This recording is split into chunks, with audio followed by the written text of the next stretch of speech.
현장과 영상을 통해 예배드린 우리 모든 성도 가정에 하나님의 한없는 은혜와 사랑과 축복이 함께 하시기를 주의 이름으로 축원합니다. 코로나가 많이 진정되는 것 같다가도 우리나라에서도 조금 확산세 있기도 합니다. 여러분도 그러나 잘 아시듯이 인도에서는 제가 어제 확인해 보니까 약 사흘 동안에 거의 100만 명이 확진이 됐어요. 그러니까 최근에 한 10,000명대로 인구가 인도는 굉장히 많은, 아마 이 숫자로 다 합치면 어쩌면 그 중국보다도 인구가 많다라고 할 만큼 뭐 거대한 나라기는 합니다. 그래도 그 나라에서 하루에 한 10,000명 정도 확진이 되어 있었었는데, 제가 얼마 전에 기사를 보니까 인도에 그 축제가 벌어졌어요. 그래서 인도 사람들은 힌두교거든요. 힌두교의 이 사람들이 이제 그 인더스강, 그 겐지지 강에, 그 강에 와서 자기의 몸을 씻으면 자기의 모든 죄가 사해지고 자기가 구원받는다. 그 사람들이 그런 그 믿음이 있었어요. 그래서 그 물이 온갖 사람이 오다 보니까 그 물이 여러분 정말 뭐 한강 이런 깨끗한 물이 아니고 꾸정물이 거기서 별일을 다 해요. 더러운 물인데 거기에 사람들이 이제 들어가 자기가 구원받는다니까 씻고 뭐 하면서 물을 뿌리고 결국 마스크 하나도 안 쓰고 확산이 확 돼버린 거죠. 그리고 거기가 지금 선거 뭐 기간에 결국 그로 인해서 지금 뭐 아주 비극이 벌어지고 있습니다. 그러니까 어떻게 보면 인간적인 방심 또는 잘못된 믿음, 그것이 얼마나 개인이나 국가적으로 큰 불행을 낳게 되고 또 그 사람들 그 안에서 3차 변이가 생긴다고 할 만큼 이 도저히 아마 인간적으로 확산세 그거를 막을 수 없는 그런 지경까지 있습니다. 그런데 그 와중에 진짜 부자들은 어떻게 돼요? 돈 수억씩 내고 비행기 타고 외국으로 떠나버립니다. 그 안은 정말 가난하고 힘든 사람들의 정말 아비규환 속에 가령 미국같이 어떤 그 제도가 나름 뭐 부실해도 의학 수준은 미국이 거의 최고니까 그런 진도 남아있는 것도 아니고 참 어려운 상황 가운데 우리나라에서도 지금 인도에 많은 기업들이 가 있는데 참 문제는 큰 문제입니다. 여러분 어찌 보면 그 방심이라는 것이 그렇게 큰 비극적인 결과를 낳을 수도 있다. 오늘 우리가 조금 방심하는 마음, 이런 마음들이 얼마나 위험할 수 있는지를 또 잘 알아서 정말 방역 지침을 잘 준수하고 또 하나님 앞에 기도하는 가운데 이 코로나가 무사히 지나갈 수 있도록 여러분 건강 관리 또 우리 그 지침을 잘 따르고 또 그렇게 잘 이겨낼 수 있는 그런 은혜가 있기를 주의 이름으로 축원합니다. 그리고 유언비어 같은 데 흔들리면 안 돼요. 얼마 전에 어떤 사람이 젊은 사람이 무슨 백신 주사 맞아가지고 무슨 마비가 왔다고 큰일 날 것 같이 얘기했는데 지금 그 사람 어떻게 돼 있는지 아세요? 그 다음 뉴스는 안 나와. 회사 다니고 있어요. 그러니까 사람들에게 어떤 불안해. 그 백신을 두려워하고 안 맞고 무서워. 백신 맞으면 큰일 나. 그럼 백신이 없어요. 백신이 없다고 두려워. 이 마음은 좋은 마음이 아닙니다. 좋은 마음이 아니고 우리가 건강관리 잘 하시고 또 백신을 맞으라 그러면 또 맞으시고 그렇게 해서 여러분 우리가 이 일들을 잘 지나갈 때 흘려들을 얘기 너무 TV에서 얘기했다고 그 너무 깊이 받지 마시고 정말 그 중심으로 잘 이겨나가는 우리 한 분 한 분들이 다 되기를 주의 이름으로 축복합니다. 우리가 요한계시록 말씀을 이제 보는데 저는 제가 그 전공이 문학이거든요. 프랑스 문학 대학교 때 신학을 하면서 도대체 그걸 한 게 무슨 도움이 될까? 도움이 됐던 건 있어요. 제가 신대원에 가서 그래서 라틴어를 누구한테 배우지도 않았는데 제가 라틴어 성경을 혼자 공부해서 라틴어 공부를 제가 했어요. 왜냐하면 같은 이게 그 라틴 계열의 말이기 때문에 그런 몇 가지 이제 그 언어적인 부분은 도움이 된 것도 분명히 있었는데 한 가지는 성경이 문학작품. 성경이 문학입니다. 이게 되게 단순한 것 같고 별거 아닌 것 엄청나게 중요해요. 성경은 물론 하나님의 말씀이기 때문에 바이블, 더 바이블이라 경전이지만 그 기록된 형태는 문학입니다. 문학에는 시가 있고 어떤 뭐 소설 같은 책가 있고 또는 어떤 극이 있고 뭐 드라마 여러 가지 형태가 다 달라요. 제가 신학을 하면서 우리 이 교단의 신학자들 가운데는 성경이 문학작품이라는 이해가 없는 분들이 많아가지고 성경 그냥 경전이야. 마치 이거는 그 한 절 한 절이 무슨 어떤 명심보감 같은 그런 정말 이런 말씀으로 봤는데요. 여러분, 이야기도 많아요. 아브라함의 이야기, 다윗의 이야기, 시편도 시입니다. 그 안에 찬양도 있고. 근데 여러분, 로마서 같은 말씀은 그거는 거의 예를 들어 신문 사설 같이 그거는 그냥 보면 안 되고 한 절 한 절의 의미를 새겨야 될 말씀도 있지만 여러분 다윗의 이야기를 보면서 한 절 한 절의 그 깊은 의미를 따지고 이렇게 보는 분이 하나님께서 다윗이라는 사람을 통해서 어떻게 역사하셨는지 그 이야기를 그 관심을 보며 그렇게 넘어가면 되는 거예요. 그 삶을 통해서 하나님이 무슨 의미를 전하려고 하셨는지 그걸 받아들이면 되는 겁니다. 여러분, 요한계시록을 마치 논문처럼 생각하면은 그건 굉장히 우스운 거예요. 문학에 대한 이해가 전혀 없는 겁니다.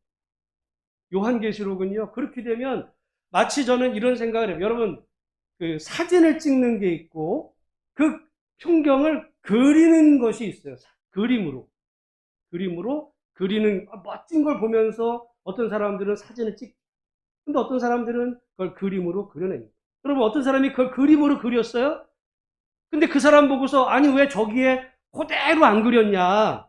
저 다리가 있고 크기가 얼마고 그 옆에 뭐가 있고 그걸 왜 그대로 안 그리고 당신 멋대로 그렸어? 이렇게 말하는 사람은 없어요. 그거는 그 현상을 보면서 자기에게 감동이 되고 또 전달하려고 메시지에 따라서 그것을 이렇게 아름답게 또 부각하기도 하고 감출 건 감추고 이런 것을 될 때 명화죠 그게. 그렇지 않으려면 그냥 사진을 찍어서 이게 다다라고 이야기할 수 있지만 여러분 물론 멋있게 찍은 사진도 아름다울 수 있지만은 정말 여러분 세계에서 최고로 비싼 어떤 그 작품이 있어요. 사진으로 찍은 작품이 아니라 그 아름다운 그 풍경을 누가 정말 자기의 어떤 그 작가의 아름다운 또는 그 능력으로서 그걸 잘 소화해내고 난 그림은 값어치를 비교할 수가 없어요. 어떻게 보면 로마서라고 하는 성경은 거의 사진으로 찍는 거와 같아요. 그러나 요한계시록은 마치 그림을 그려놓은 것과 같습니다. 그래서 여기 있는 하나하나를 무슨 거기서 과학적으로 찾아내려고 그러고 검증하려고 그러고 그거는 한마디로 문학에 대한 이해가 없는 거예요. 그래서 요한계시록은 어떻게 보면 여러분 드라마라고 표현하면은 조금 이상하지만 긴 드라마라고 한번 생각해 볼 수도 있어요. 작품입니다. 하나님이 그 당시 고난당하는 성도들을 위로하기 위해서 한 편의 긴 드라마 같은 이 내용을 기록하십니다. 여러분, 드라마 좋아하시잖아요? 근데 우리가 이 드라마에 익숙한 사람은 처음 몇 편만 보면 이 드라마가 어떻게 진행되고 끝날 건지를 대부분 다 아세요? 몰라요? 근데 중간에 가다 보면 이게 이렇게 엮이고 얽혀가지고 그게 이제 잘 모를 때가 있고 어떤 때는 그 한 부분을 빠치면은 전편하고 이게 이어지지 않으니까 이제 혼동되는 부분이 있는데 요한계시록도 그런 겁니다. 그러니까 처음을 보면 이게 어떤 건지를 우리가 알아요. 그러니까 요한계시록은 처음에 말씀을 어떤 성경이라고요? 1세기 당시에 고난당하던 성도들을 위로하고 격려하기 위해서 쓰여진 하나님의 말씀인데 그것이 문학 작품처럼 그런 내용으로 되어 있어요. 이제 우리는 초반 단계를 지나서 약간 이제 중반부로 들어섰어요.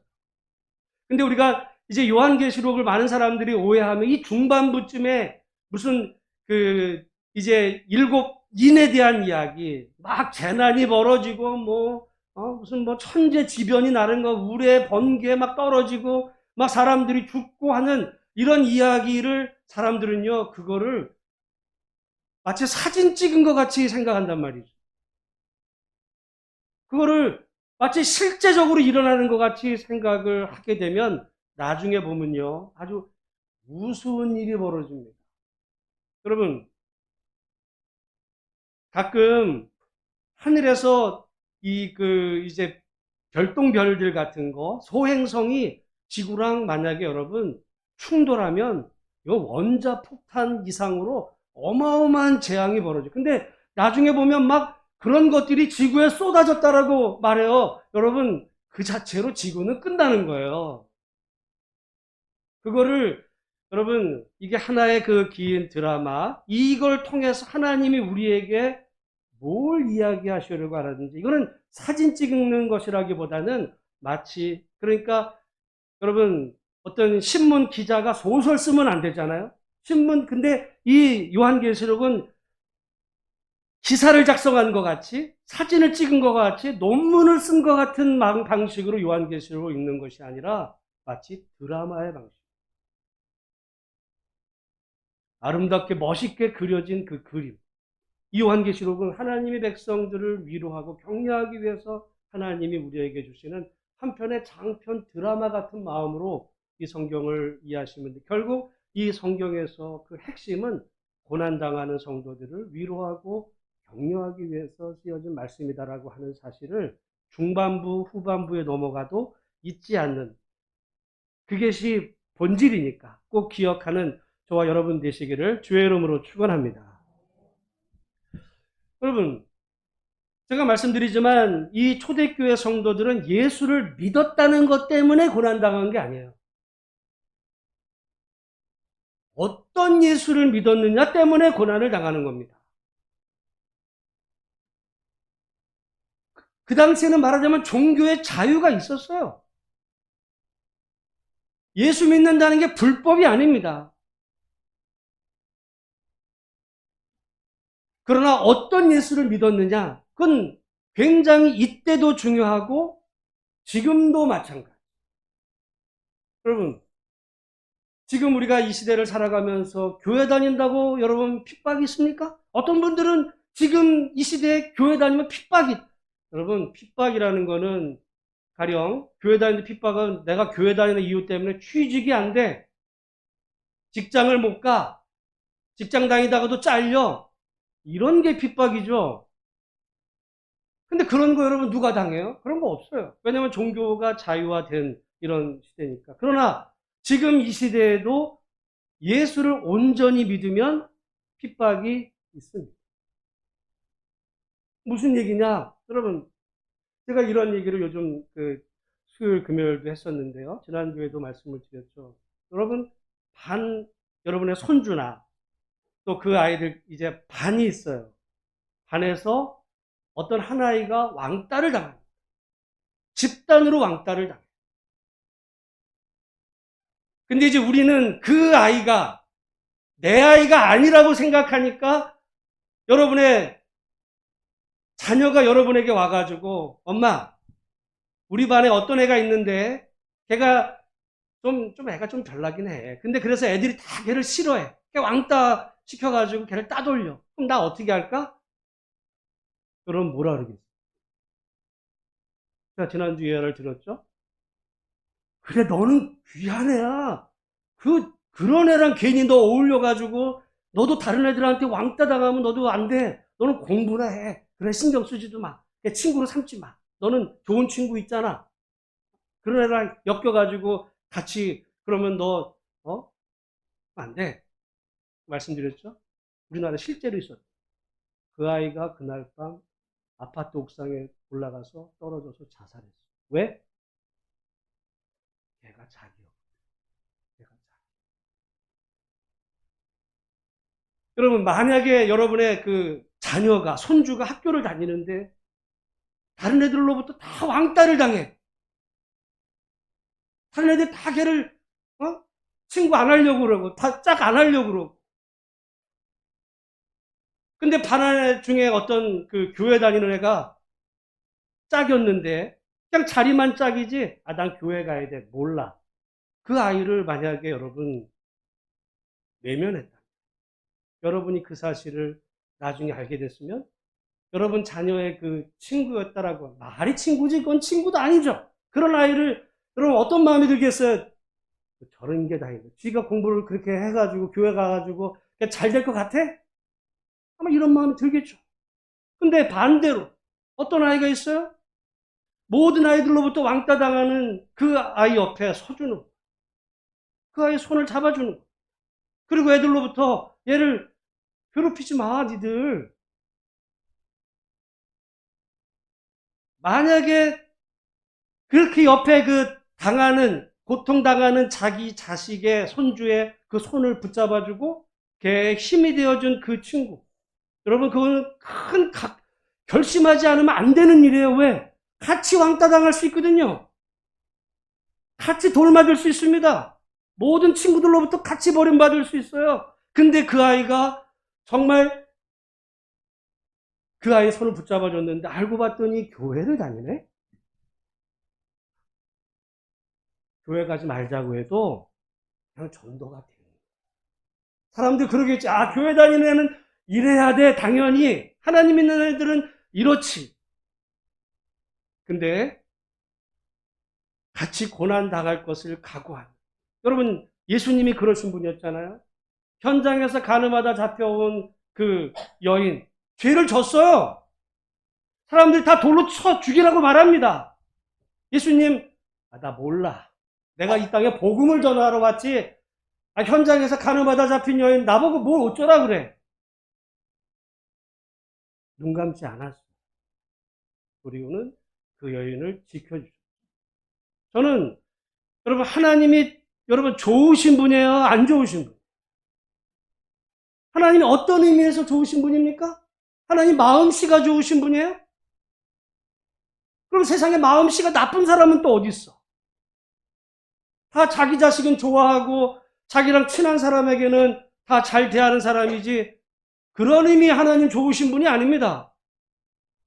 저는 하나님이 정말 좋으신 분이라고 생각되는 그 이유를 제가 구약 성경 엘리야를 통해서 알고 있어요. 우리가 엘리야 그러면 갈멜산에서 하늘에 불을 내리고 그래서 바알 선지자들을 무찌르고 능력의 선지. 다시 기도했더니 하늘에서 비를 내리게 정말 엘리야는 우리가 성정이 같은데도 어떻게 하나님 앞에 기도하면 불도 내리고 물도 내리고 그러다가 나중에 호렙산에서 하나님의 음성도 듣네.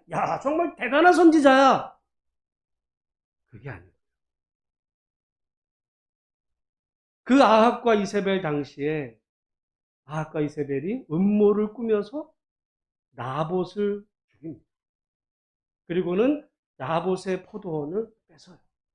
그리고는 전 나라에다가 소문을 내죠. 이 나봇이 왕과 하나님을 저주했다. 정말 천하의 나쁜 놈이지. 그래서 모든 나라로부터 그 나봇은 정말 그렇게 해서 죽임을 당했을 뿐만 아니라 그 가문은 완전히 멸문치화가 된 거죠. 그때 하나님께서 엘리야에게 말씀하셨어요. 그 사건의 전후가 네가 들은 그게 사실이 아니야. 나봇은 억울하게 죽어. 그때 엘리야가 하나님의 음성을 듣고 아합과 이세벨에게 가서 그 사건의 실체를 선포합니다.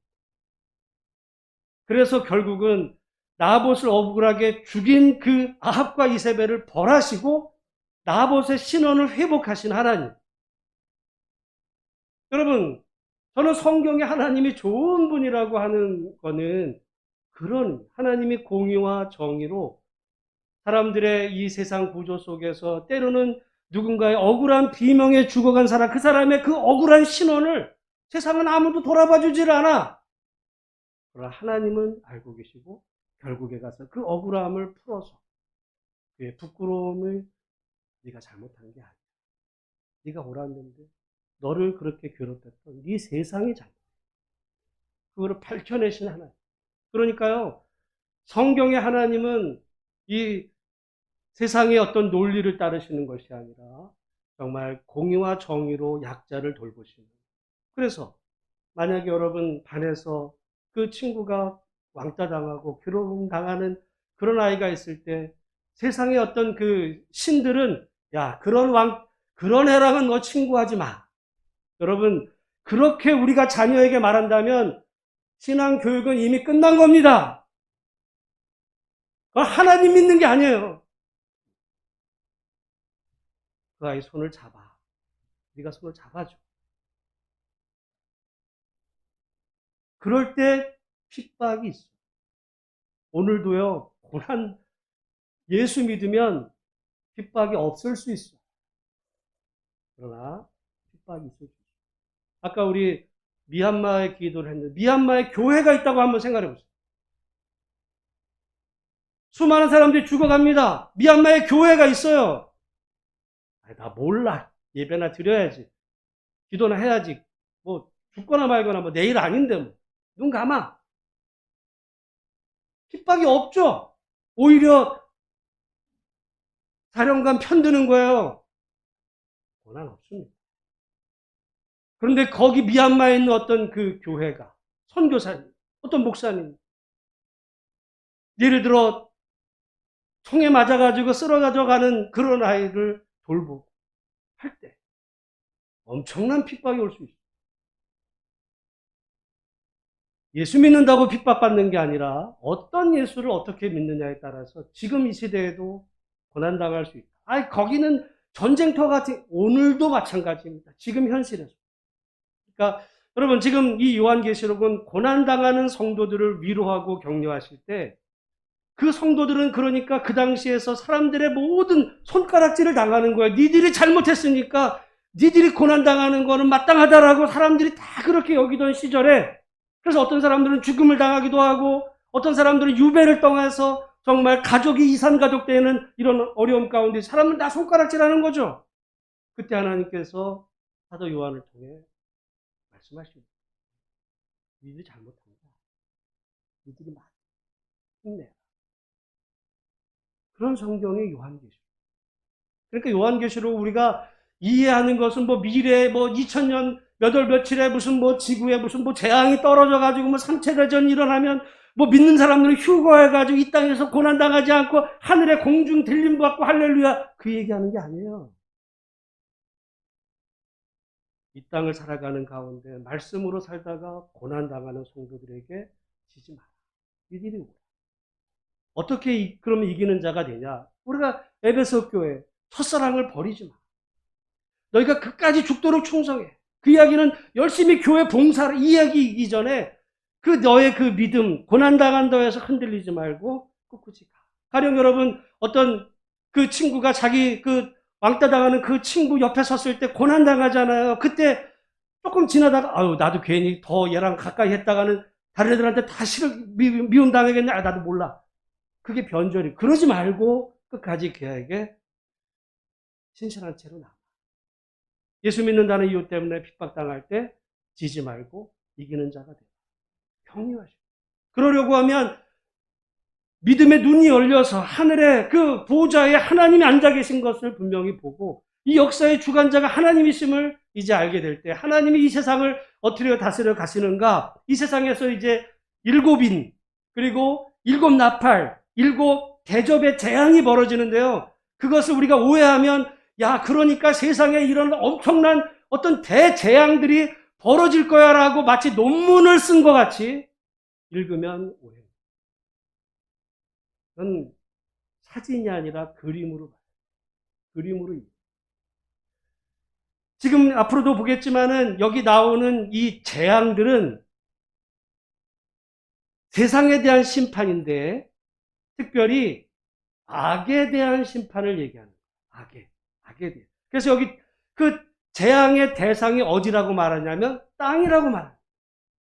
나중에 재앙을 어디에 재앙이 일어나냐면 바다라고. 아, 그러니까 땅? 바다? 저 동해 바다가 뭐 큰 재앙이 떨어진다. 이런 얘기가 아니라 그 당시 사람들에게서 이 바다는요, 악의 영역이었어요. 여러분 한번 우리나라 지금도 많은 분들 가운데는 동해바다 같은 데 가보면 말이죠. 그 옆에 보면 이렇게 신당 같은 거 차려놓고, 배 어떤 이런 항구의 어부들, 뭐 가족들 위해서 미신 믿잖아요. 지금 이 세상에서도 바다는 신이 산다 이렇게 생각하는 사람들이 있어요. 그러니 2000년 전에 오죽 그랬겠어요? 그렇게 생각하는 사람들에게 여러분 요한계시록에서 바다는요 짐승이 사는, 저기 물고기 그 짐승이 아니라 거기는 사단 마귀 악의 권세가. 그래서 하늘은 지금 우리가 바라보는 저 파란 하늘을 얘기하는 그 하늘은 하나님의 영역이고, 그래서 하나님의 영역이기 때문에 하나님 나라와 하늘나라를 같은 맥락으로 보잖아요. 대신 땅은 창세기 말씀에 보면 저주를 받았어요. 인간이 범죄함으로 땅이 저주를 받았습니다. 그 땅은 저주받아. 그래서 여러분 악이 관영한 하나님의 질서가 아니라 악의 지배 가운데 있는 이런 세상. 여러분 한번 질문해. 하나님이 세상을 사랑하세요? 하나님의 세상을 심판하세요? 사랑하시기도 하지만 심판하기도 합니다. 구분을 잘해야 돼. 하나님이 만드신 세상 하나님이 사랑하세요. 근데 이 세상 그 땅이 저주받아서 잘못된 구조로 임하게 됐을 때 요한계시록에 따르면 그래서 하나님이 세상을 심판하십니다. 그때 하나님이 세상을 심판하신다는 이야기는 산을 이렇게 이제 불이 내린다 그러면 남산에 불이 내리고 어떤 백두산 이제 그게 용암이 터지고 이런 얘기하는 게 아니에요. 그림 같은 거. 결국 이 악이 관영한 이 세상을 하나님이 심판하신다라고 할 때 하나님의 이 세상을 향한 심판은 하나님의 백성들에게는 그게 슬픈 소식일까요? 기쁜 소식일까요? 그건 기쁨의 소식. 여러분 만약에 미얀마에 지금 많은 군인들이 정말 이 백성들을 죽이죠. 근데 이제 유엔에서 이건 도저히 안 되겠다. 그래가지고는 유엔군을 결성해서 미얀마로 이제 말하자면 거기 전투기가 뜨고 공격을 해 들어가기 시작합니다. 실제로. 그러면 미얀마에서 고통당하는 사람들에게는 막 하늘에서 폭격기가 떨어지고 막 이러면 그게 그 사람들에게는 슬픔의 소식일까요? 구원의 소식일까요? 우리를 구원하기 위해. 여러분 요한계시록에서 벌어지는 이 재앙의 이야기들은 믿는 사람의 입장에서 보면 두려운 이야기가 아니라 이 세상 가운데 고통당하는 우리를 구원하시려는 하나님의 복음의 소식이에요. 저는 이거를 여러분 한번 생각해요. 하나님은 좋은 분이에요. 좋은 분이신 줄로 믿습니다. 여러분 반에서 선생님이 좋은 선생님이 있어요. 어떤 선생님이 좋은 선생님? 우리 선생님은 교회 다니시니까 좋은 분이야. 이렇게 생각할 사람이에요. 우리 아이들은 잘 가르치니까 좋은 선생님일 가능성은 있어요. 좋은 선생님은 반 아이들을 두루두루 이렇게 보면서 그 중에서 소외당하는 애가 없는,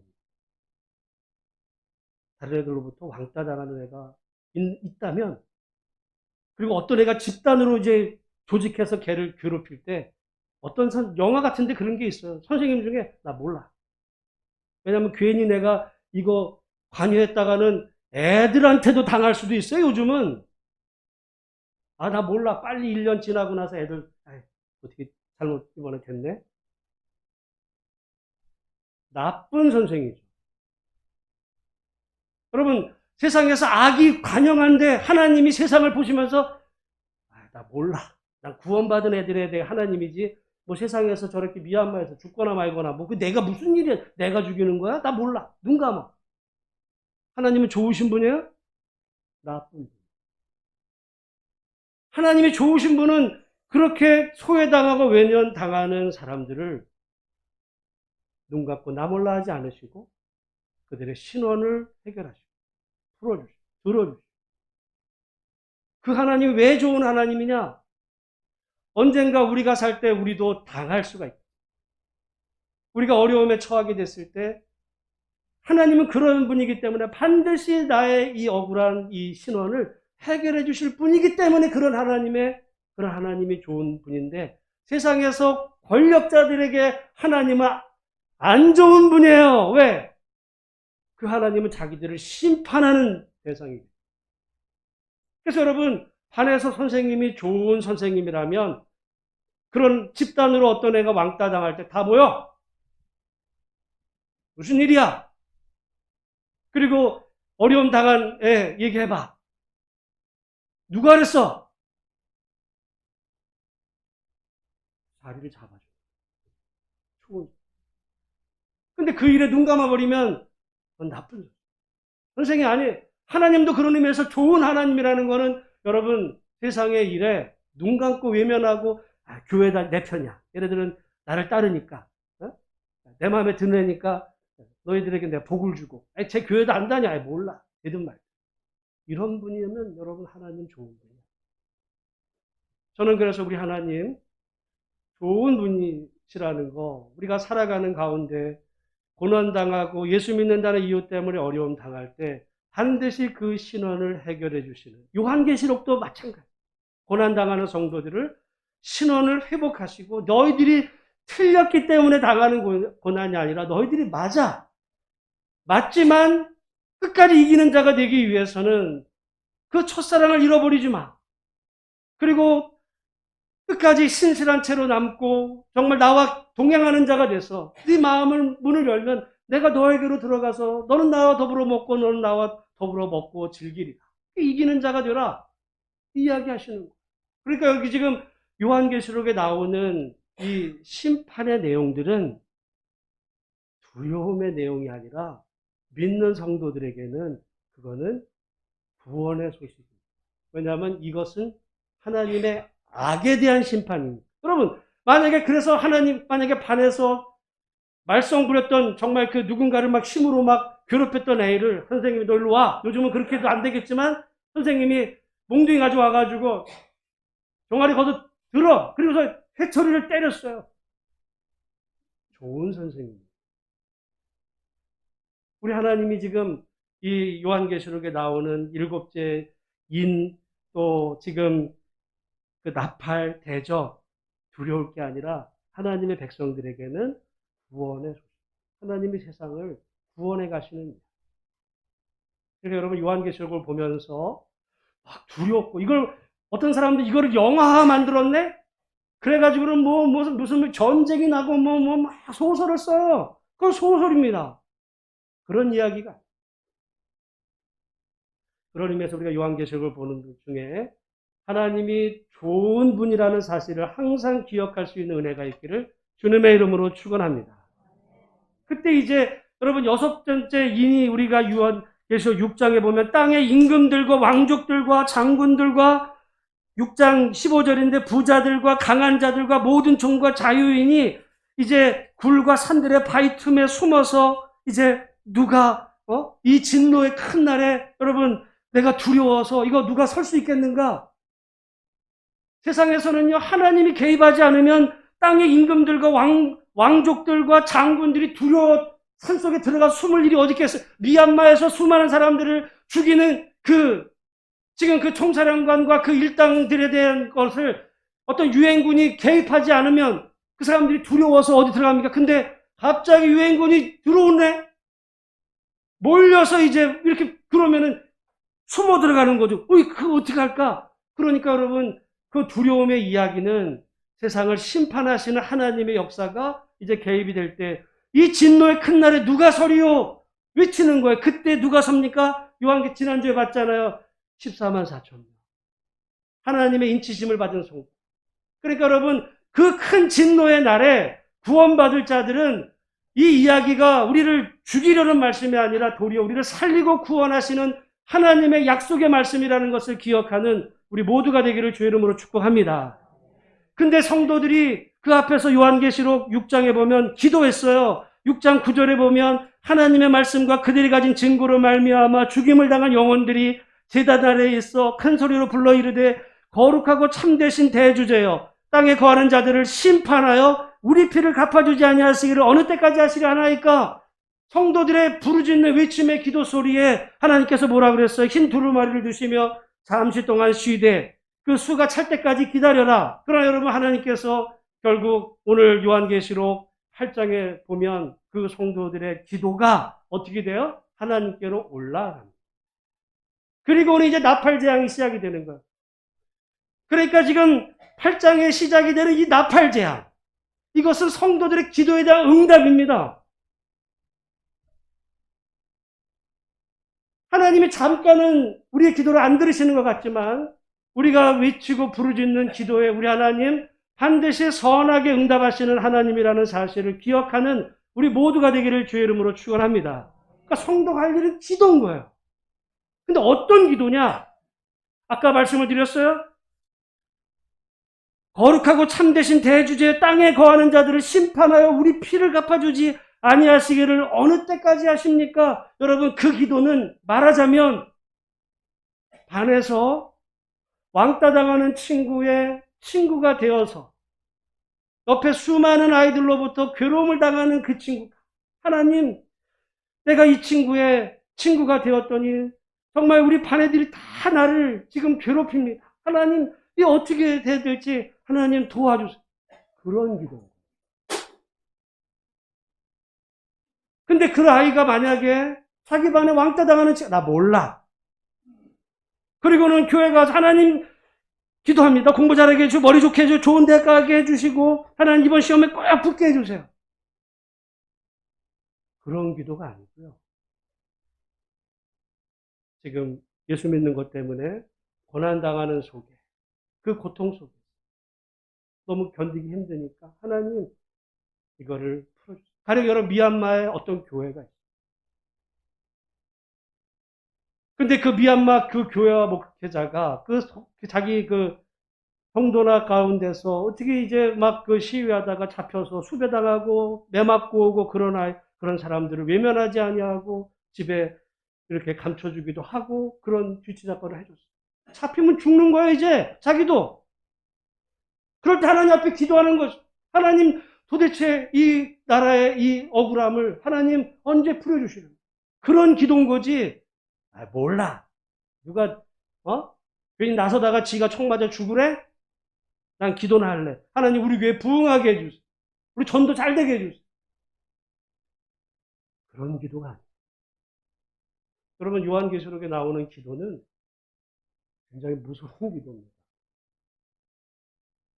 그래서 제가 이 교회를 다니는 거와 예수를 정말 따르는 게 전혀 다르죠. 교회 다닌다고 핍박 없어요. 예수 믿으면, 진짜로 믿으면 지금도 핍박이 있어요. 아까 그런 여러분 반에서 자녀 손주의 거기에 우리는 항상 내 자식은 왕따 당하는 애가 아닐 거라고 생각하고 왕따를 시키는 애들 편에서 그걸 보면 어느 날 내 자식이 왕따를 당하고 있는데 다른 애들 다 걔를 버리네? 죽고 싶어. 그러다가 그 아이가 만약에 떨어져서 죽었을 때 누가 죽인 겁니까? 쟤 자살했어. 자살하면 지옥 가는데 저주받았어. 아니요. 그들이 죽인 거예요. 예수님은 언제나 그래서 성경에 우는 자들과 함께 울어주시고 고통당하는 자들 곁에서 우리와 함께 하시는 하나님. 제가 우리 하나님이 좋은 분이라는 거는 인생 살다가 억울한 일 당했을 때 내 자식이, 여러분, 내 자식도 살다가 내 손주 때 걔가 반에서 왕따 당할 수 있잖아요. 근데 다른 애들 다 걔를 버리면 그 반에 있었던 모든 놈들 가서 그냥 빗사대기를 한 대씩 때려주고 싶잖아. 근데 그럴 수가 있냐, 니들이. 친구를. 하나님의 마음도 같습니다. 오늘, 근데 그 고통당하는 중에 하나님 앞에 기도합니다. 그랬더니 하나님이 들으시고 이제 다음 주부터 일곱 나팔이 시작이 됩니다. 나팔 재앙이. 그 재앙은 기도하던 성도들에게는 그건 복음이에요. 두려워할 내용이 아니라 하나님이 악을 심판하는 겁니다. 마치 6.25 때 유엔군의 그 비행기가 폭격기에 폭격을 떨어뜨리면 북한군에게는 그게 두려운 이야기지만 같은 폭격기에 그 폭탄이 떨어지는 속에서도 남한의 사람들에게는 그게 우리를 구원하기 위해서 미군 비행기가 떴다. 그렇게 받아들일 거지 않겠어요? 똑같은 걸 보고서도 요한계시록에 나오는 이 재앙은 하나님의 말씀을 믿고 따르다가 고난당한 성도들에게는 역시 이게 구원의 소식. 하나님은 세상을 사랑하시고 다만 악으로 물든 변질된 세상을 하나님은 심판하시되 하나님의 세상의 심판은 결국 믿는 성도들을 향한 구원의 소식입니다. 요한계시록 한결같아요. 여러분 그런 의미에서 근데 그 전환점이 오늘 요한계시록 8장 1절부터 5절에 보니까 성도의 기도를 들으시고 하나님이 그 일을 행하죠. 여러분 거기에 우리의 기도가 있습니다. 기도하는 것도 중요하지만 기도의 내용도 중요합니다. 우리는 기도는 하나님 나 잘 되게 해주시고 내 자식 좋은 대학 가지게 해주시고 취직 잘 되게 해주시고 직장 잘 되게 해주시고 승진하게 해주시고 그걸 넘어서 주변에 고통당하는 억울한 그 신원을 하나님 해결해 주셔.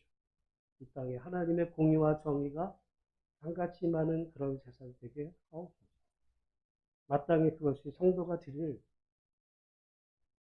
기도인 줄로 믿습니다. 그게 주님이 가르쳐요. 하늘에서 그 뜻이 이루어진 것처럼 땅에서도 이루어지이다. 하나님의 뜻이 여기서 이루어지게 하고 있어요.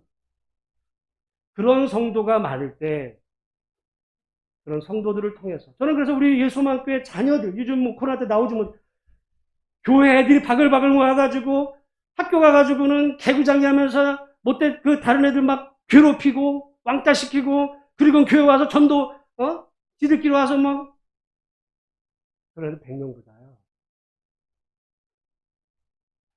자기 반에 고통당하는 애를 친구가 되어야 돼. 그런 아이 한두 명.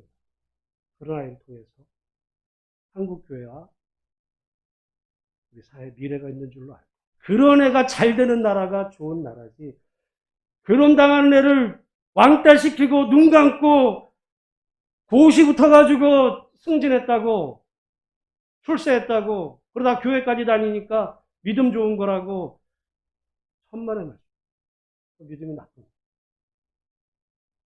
여러분 오늘 그런 의미에서 좋으신 하나님 정말 잘 믿고 가는 좋은 하나님의 백성 주변에서 울부짖는 사람들의 그 아픔에 귀 기울일 수 있는 그런 은혜가 우리 가운데 있기를 주의 이름으로 축원합니다. 기도하겠습니다. 하나님 아버지 감사합니다. 오늘 이 요한계시록의